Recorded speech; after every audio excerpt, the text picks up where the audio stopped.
If a reporter were to interview you on your 100th birthday and asked what you want to be remembered for, what would you say? From the time we're born, we spend most of our childhood trying to get older, to be taken seriously, and to gain the approval of those close to us. We reach certain milestones, such as reaching double digits, 10 years old, what a big deal. Then 13 years old, finally a teenager. And then 16 years old, we can finally drive, freedom. 18 isn't far off, and we're finally an adult.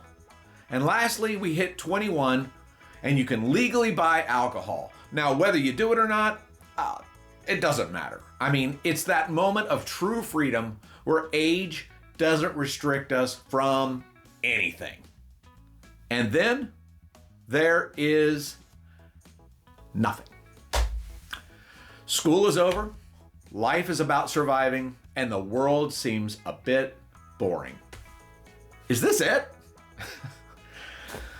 Well, it usually doesn't take long to figure out that everyone has a different idea about what a successful life should look like. Some want to travel to exotic places, some want to have lots of stuff, and some want to climb the corporate ladder. But what will all of this mean on your 100th birthday? I've spent the past month helping my parents transition into a new phase of life. Mom has had to go into assisted living due to dementia, and Dad is planning on moving in with us. This has left us with a tough situation. We have to go through a lifetime of accomplishments, achievements, and memories so that we can downsize two families into one house. My dad and mom, they weren't wealthy people, but over their lifetime, they acquired recognition in many different fields. Mom was a meticulous bookkeeper. She documented everything, and she wanted everything to be just so. Dad was a truck driver, and he received numerous safe driving awards and trophies for marksmanship back when he was a muzzleloader shooter when he shot competitively. All of these things are so important to them at the time, but now they're just memories that really only they share. Likewise, I began going through my own memories, as our stuff will have to be downsized too. And I came across my 12 consecutive Salesman of the Year plaques in a box. They're big and heavy. I was and still am very proud of this accomplishment, but who cares? Nobody. Nobody cares. Honestly, only a few people probably even cared when I received the awards. So who will care about them when I'm 100 years old? Will I? Nah. I won't even remember it probably. So what will I care about? Well, for me, it'll be about my legacy.